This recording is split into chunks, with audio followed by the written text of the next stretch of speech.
Iskutagenda moto abagenzi bambande peri moto ufite peri turi masira autorisation abagenzi bambise mukanda ambara wowe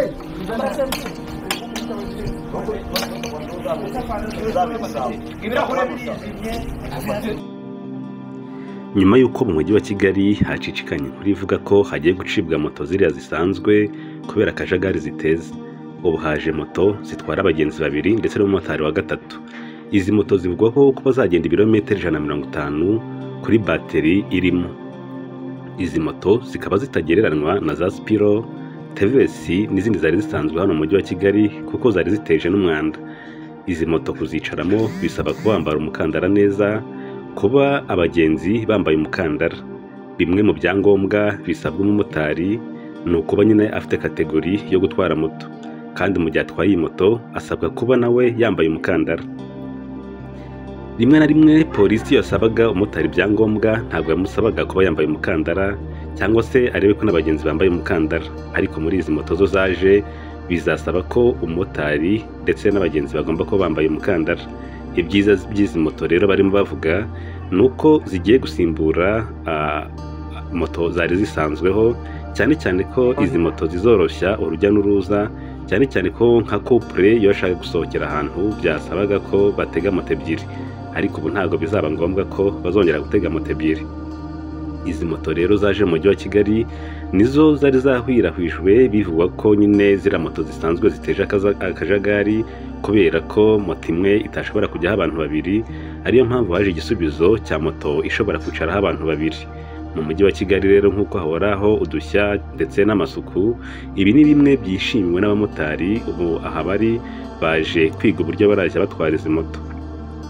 Baparitse amamoto yabo kugira ngo bashobore kwitoza gutwara izi moto, bazashobore kumenya nyine ibisabwa kuri izi moto, abatarashoboye kuzitwara abashoboye kuzitwaraho bazababwire ibyiza byazo, cyane cyane ko mu byo bakomeje kuvuga ni uko hano imvura itakunyagira kubera ko irasakaye nk'imodoka, kandi ifite n'ikirahure cy'imbere kwa kundi amashahi yateraga akaba atahuma amaso umumotari. Biri muri bimwe nabyo bishobora kuzagabanya impanuka nyine bitewe na moto isanzwe. Ikindi kandi hari imiryango yifuzaga gusohoka isohokera ahantu hatandukanye, ariko kubera akajagari k'amamoto nyine bagashobora kuba batatana cyangwa se umwe akaburana n'undi, ariko hano buri wese azagererayo kimwe na mugenzi we bagiriyeyo batangiriye urugendo rimwe. Ni ukuvuga ngo hari igihe wageraga urugendo hamwe n'umugore wawe, ariko bigasaba ko mufata moto ebyiri, umugore agaca aha umugabo akanyura aha, mwagira ibyago umwe nyine akabura.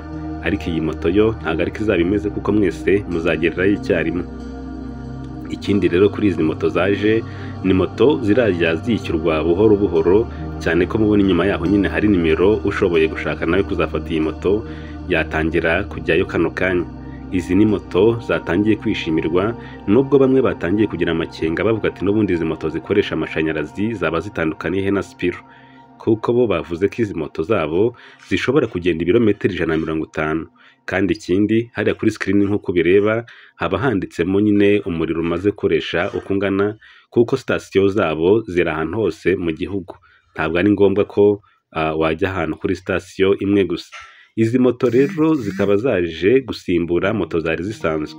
Zira moto zisanzwe zikazagenda zicika buhoro buhoro mu mujyi wa Kigali mu rwego rwo kugira Kigali ikeye, kandi nyine nta wanga ibyiza, ngira ngo murabibona izi moto nta kindi gihugu ziragaragaramo uretse u Rwanda. u Rwanda rukomeje kuba igihugu kirimo udushya ndetse n'amahirwe, aho abantu bose bifuza gukora imishinga ndetse n'abashaka nyine kujyana y'ishoramari b'abanyamahanga biborohera cyane. Aba bamotari bakomeje bavuga ko izi moto ari nziza utandukanyije n'izo bari basanzwe batwara. Bavugaga ko umuriro bakoreshaga kuva hano ku Gisozi ugera mu mujyi utwaye umuntu umwe, birajya biba ngombwa ko urajya uwukoresha noneho ufiteho abantu babiri kandi bakwishyuye amafaranga angana. Ibi bivuze iki? Ibi ntabwo bivuze ko baje guhangana n'amatagisi voiture yari asanzwe. Nk'uko mubireba hano ni muri parikingi y'aho izi moto ziri, muri kubona hariho akamoto kamwe. Nawe ushaka nyine kujya ufata umwanya mu mujyi wa Kigali, ushobora kuza hano kuri iyi kampani bakagutiza akamoto ukakazengurukaho umunsi wose, warangiza ukakabasubiza ukabishyura amafaranga y'umunsi. Izi moto mubona ziparitse ahangaha nyine nizo abamotari bazagenda bakoresha, bakagenda bishyura make make kugeza moto ibaye iyawe. Ishobora no kuba imodoka. Ni mu rwego rero rwa tunga nawe ushobora gutunga ikinyabiziga mushobora kugendamo muri abantu batatu. Birumvikana ko umuryango w'abantu batatu si ngombwa ko wagura imodoka, ahubwo ushobora guhitamo kugura kano kamoto kugira ngo byorohereze urujya n'uruza rw'umuryango. Ushobora kugakoresha ujya guhaha, ujyanye umuryango kwa muganga se, cyangwa mugiye gusenga, kuko karagaragara neza cyane, n'ubundi nako ni agasirimu. Ibi bizagabanya akavuyo k'amaparikingi aho ariho hose, kuko biroroshye kugaparika, byoroshye ndetse no kurusha uko waparika moto. Ibi byose mubona ntabwo ari ibintu byari bisanzwe mu gihugu cy'u Rwanda, ariko kubera iterambere nyine rikomeza rigenda ryiyongera, hazagenda haza n'ibindi. Abamotari bagize impungenge bibaza aho moto zabo zizajya nyuma y'uko izi moto zizaba nyine zimaze kugafata mu mujyi wa Kigali arizo zikoreshwa gusa. Ibi ariko nyine igisubizo barabaza ariko bigije nkana. Ibisubizo birahari, cyane cyane ko nyine mu nkengero z'umujyi wa Kigali ndetse n'indi mijyi yunganira Kigali, moto zabo bashobora kuzajya kuzikoreshayo nk'uko byari bisanzwe, cyangwa se bakazikoresha promenade ariko zidakora nka taxi. Inshuti bakunzi rero ba televiziyo Equinox Africa, ntabwo dukorera hano mu Rwanda gusa, dukorera ahantu henshi hatandukanye.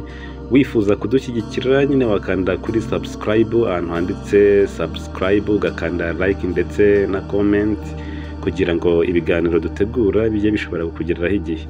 Ntabwo dukora izi nkuru gusa, ahubwo dukora n'inkuru z'ubuvugizi. Haba hari umuntu ukeneye ko nyine yakorerwa ubuvugizi, ushobora kumuha nimero yacu, tukaba twamugeraho tukamukorera ubuvugizi. Yaba afite ibyo ashaka kwamamaza, dushobora kumugeraho tukamwamamariza. Ntabwo ari ibi dukora gusa, ahubwo dukora ibintu byinshi bitandukanye cyane. Reka dusoze tuvuga ngo ciao ciao, Imana ikomeze ibarinde kandi ibahe umugisha.